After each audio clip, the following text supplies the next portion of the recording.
La Coupe d'Afrique des Nations s'organisera tous les 4 ans à partir de 2028. Cette réforme, annoncée le 20 décembre 2025 par Patrice Motsepe, président de la CAF, continue de susciter des réactions sur la fin du cycle bisannuel qui existait officiellement depuis 1968.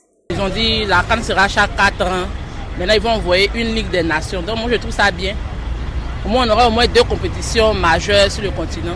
La CAN, chaque 4 ans, ça va permettre à nos joueurs aussi de se reposer un peu, parce qu'à cause de la Ligue des Champions, ça les fatigue aussi beaucoup. À l'inverse, Bayo Lévy, fanatique sportif, n'est pas du même avis. Il craint l'attractivité et l'affaiblissement du football africain au profit du football européen. Non, c'est pas normal, mais moi, je ne me souviens pas ici comme ça, mais c'est pas normal. C'est pour épuiser encore l'âge des joueurs. Parce qu'on a besoin de cette canne-là, chaque 2 ans, c'est intéressant.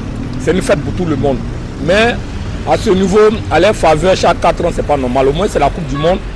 Eux, ils ont dit encore qu'ils vont créer une Ligue des Nations africaines entre la canne là. C'est reconnu actuellement. Donc, ça fait que même notre grand-mère, notre maman, les parents, les enfants connaissent déjà la canne. Donc, on ne peut pas décaler cette canne là jusqu'à 4 ans, c'est pas normal. Selon lui, cette réforme favorisera les clubs européens et affaiblira longuement le football local. La CAN est chaque 4 ans et puis la Coupe du Monde est chaque 4 ans. Ça va décourager un peu. Un changement de calendrier compensé par la création d'une nouvelle compétition annuelle inspirée de la Ligue des Nations de l'UEFA, adaptée au continent africain qui débutera en 2029.